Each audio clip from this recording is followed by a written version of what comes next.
In the vast, sprawling digital landscape of YouTube, where trends rise and fall like the empires of old, a new monarch has ascended the throne. He is not a king of comedy nor a sovereign of science. No, his domain is far more peculiar. He is the self-appointed arbiter of the human visage, a man who peers into the very soul of your selfies and delivers his verdict with the cold, unblinking finality of a Roman emperor. His name is Face IQ, though he was born John Deckenbach.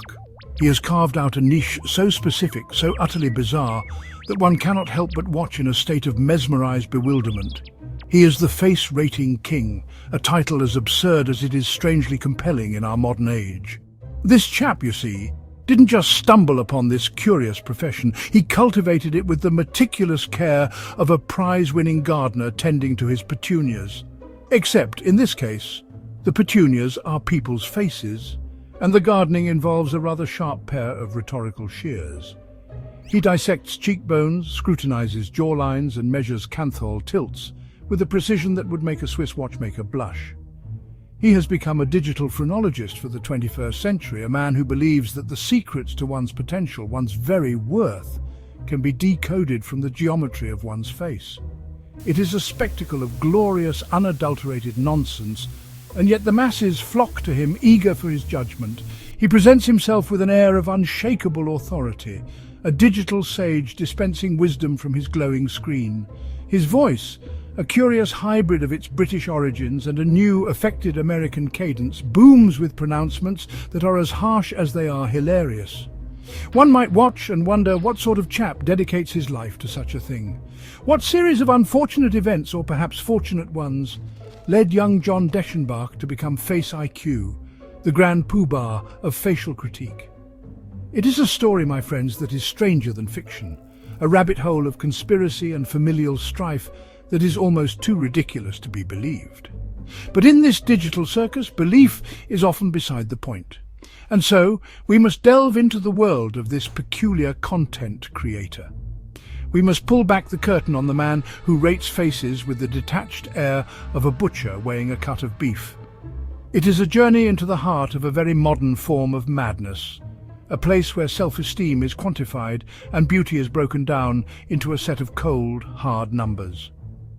Prepare yourselves, for the tale of Face IQ is not for the faint of heart.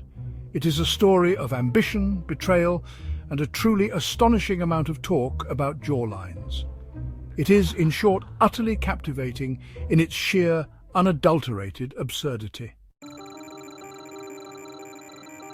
Face IQ's method, if one can call it that, is a masterclass in brutalist honesty.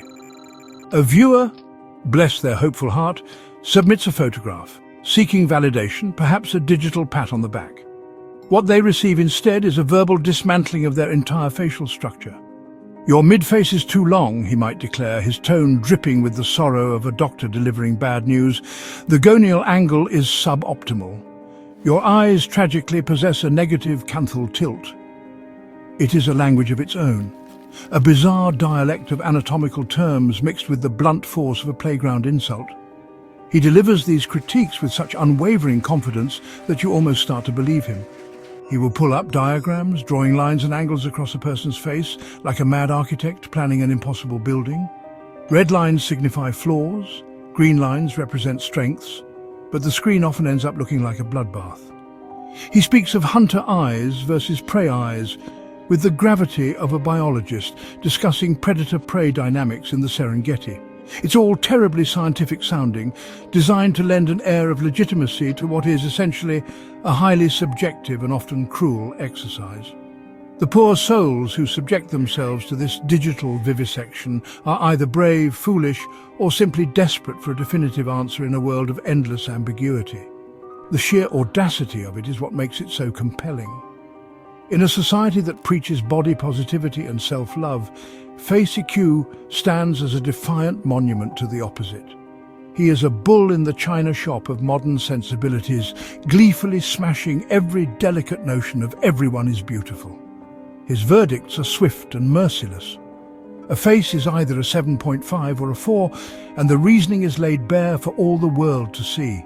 There is no nuance, no room for the gentle suggestion that beauty might be in the eye of the beholder. In the kingdom of face IQ, the king's eye, albeit with negative canthil tilt, is the only one that matters. And it is a cold, calculating eye indeed. One has to wonder about the psychological makeup of a man who builds a career on this foundation. Is it a deep-seated need to impose order on the chaos of human appearance? Or is it simply a brilliant, cynical understanding of what captures attention on the internet? Perhaps it is a bit of both. Whatever the motivation, John Deckenbach has perfected the art of the facial takedown. He has turned subjective opinion into a form of high drama. A gladiatorial contest where the only thing being thrown to the lions is someone's self-esteem, and for some reason, we just cannot look away. Just when you think the world of Face EQ could not get any stranger, he introduces another layer to his persona. He is not just a face rater, he is also a prophet of the carnivore diet. Yes, you heard that correctly. According to Mr. Deckenbach, the path to a chiseled jawline and piercing hunter eyes is paved not with good genetics, but with steak. Lots and lots of steak. He preaches the gospel of meat with the fervor of a convert, insisting that a diet consisting solely of animal products is the key to unlocking one's true facial potential. It is a bold claim, and one that adds a deliciously absurd twist to his already peculiar brand. He will often interrupt a facial analysis to extol the virtues of beef liver or the transformative power of bone broth. You see this weak jawline, he might say, pointing at some poor chap's photo. Too many carbohydrates, not enough red meat. In his universe, vegetables are the enemy, fruits are sugar-laden saboteurs, and grains are the very agents of facial collapse. He presents this dietary advice as an inseparable part of his facial rating system, a practical solution for those deemed aesthetically wanting. If you have a suboptimal face, fear not. A few months of nothing but ribeye steaks, and you too could ascend to the hallowed halls of the numerically attractive. The connection he draws between diet and facial structure is tenuous at best, and utterly bonkers at worst. He speaks of how chewing tough meats will strengthen the masseter muscles, thereby widening the jaw. He claims that the nutrients found only in animal fats will improve skin quality and give the eyes a certain sparkle. It is a wonderfully simplistic solution to a complex biological reality, which is precisely why it is so appealing to his audience. He's not just pointing out flaws, he's offering a path to redemption, a meaty road to salvation. All you have to do is abandon a balanced diet and embrace your inner caveman. This dietary dogma is a crucial part of the Face IQ package. It elevates him from a mere critic to a lifestyle guru, a guide for men seeking to optimize every aspect of their being, starting with their face. The carnivore diet becomes the magical elixir, the secret sauce that separates the chads from the incels in his strange worldview. It is a perfect synergy of pseudoscience and masculine insecurity. A business model built on the promise that you can eat your way to a better face. It's a bizarre and fascinating spectacle, a true testament to the strange corners of the internet. Now, here is where the plot thickens like a good gravy. A foodstuff Face IQ would surely condemn. Our protagonist, John Face IQ Deckenbach, is not the only face-rating YouTuber in his family. Oh no, the apple, it seems, did not fall far from the tree, though it may have rolled into a completely different orchard. He has a brother, and that brother is none other than the face-rating YouTuber known as Wheat Waffle, aka Sam Wheatley. The two are titans in the same minuscule, peculiar industry, two kings ruling over adjacent fiefdoms of facial critique. And yet, one must say, you really do not see the resemblance. While Face IQ is all sharp angles, brutal honesty and a strange Anglo-American accent, Wheat Waffle presents a softer, more whimsical approach. His analyses are less like a surgical procedure and more like a gentle, if slightly odd, poetry reading. Where Face IQ sees suboptimal bone structure, Wheat Waffle might see a face with a gentle, unassuming harmony. They are two sides of the same bizarre coin, one Deckenbach brother favouring the hammer, the other, well, something a bit fluffier, like a waffle, I suppose. The fact that two siblings ended up in this line of work is a statistical anomaly of breathtaking proportions. The story goes that the family back in the UK was not best pleased with John's career choices, and even less so with his decision to abandon his British roots. When he packed his bags, renounced tea and crumpets, and flew across the pond to become a full-fledged American, it was the final straw. They disowned him. A family torn asunder by the siren call of YouTube and the allure of rating strangers' faces on the internet. One can only imagine the dinner table conversations that must have preceded this dramatic schism. But mother, one imagines John pleading, the world needs to know about their canthal tilts. This family drama adds a layer of Shakespearean tragedy to the whole affair. Two brothers, both alike in dignity or perhaps lack thereof, in the fair Verona of YouTube, where we lay our scene. From ancient grudge break to new mutiny, where civil blood makes civil hands unclean. One brother an outcast, forging a new identity in a new land, embracing a diet of pure meat and a persona of pure severity. The other remaining in the fold, offering a gentler, more palatable version of the family trade. It is a rich tapestry of familial discord, all played out against the backdrop of the internet's most ridiculous subculture. But what if the entire foundation of Face IQ's empire is built on a lie? A conspiracy theory has been bubbling up from the darkest corners of the web, a theory so deliciously ironic it simply must be entertained. What if John Deckenbach, the great prophet of the carnivore diet, the man who equates broccoli with facial ruin, is secretly a vegan? What if his entire carnivore crusade is a masterful piece of performance art? A long con designed for a purpose so nefarious, so diabolical, that it beggars belief. The theory suggests that he is a secret agent of the vegan agenda. Think about it. He relentlessly promotes a diet that, if followed to its extreme, could lead to a host of health problems. He tells his followers to shun all plants, the very source of essential vitamins and fiber. The conspiracy posits that this is a deliberate act of sabotage. He aims to make his followers, predominantly men, concerned with their appearance, unhealthy, lethargic and sallow-skinned. By turning them into walking advertisements for the pitfalls of an all-meat diet, he is secretly promoting the vegan cause by showing everyone the alternative. It is a four-dimensional chess move of breathtaking cynicism. Imagine him after a long day of filming where he has just extolled the virtues of devouring a whole cow.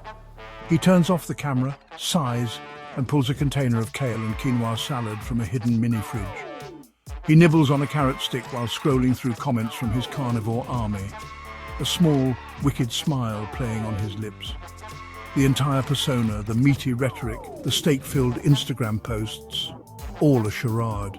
A Trojan horse designed to discredit the very diet he claims to champion, thereby making veganism look like the only sensible option by comparison.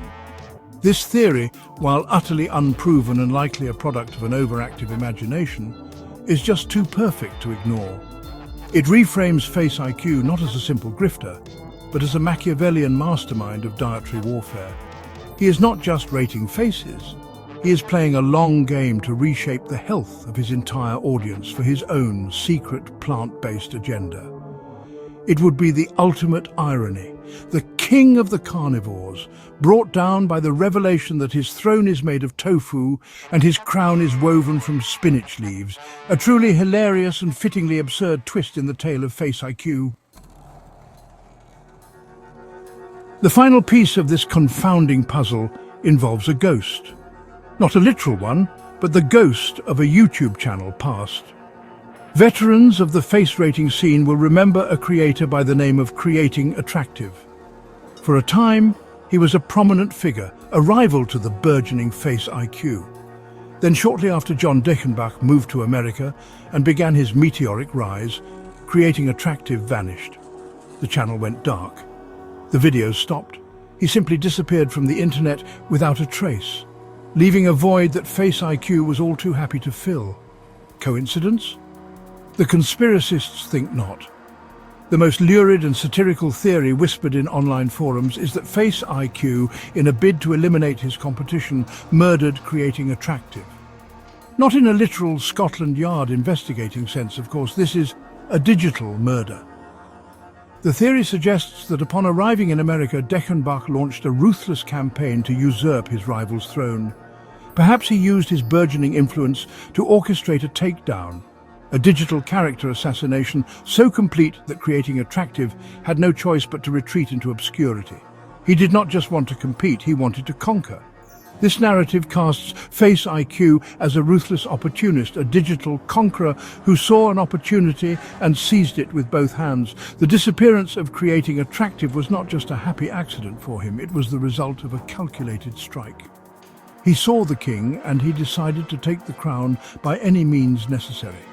He effectively killed the channel, burying it in the vast cemetery of forgotten internet content, and danced on its digital grave as he built his own empire on its ashes. It is a tale of ambition and rivalry worthy of a Hollywood script. And so the legend of Face IQ is complete. He is a British exile, disowned by his family. A man who forged a new American identity built on rating faces and promoting a questionable diet. A secret vegan mastermind, perhaps playing a long game of dietary deception. And if the whispers are to be believed, a digital assassin who cleared the field of his primary rival to ensure his own supremacy. It is a story so bizarre, so convoluted, and so utterly steeped in the strange culture of the internet that it serves as a perfect monument to our times. Long live the king in all his glorious, carnivorous, face-rating absurdity.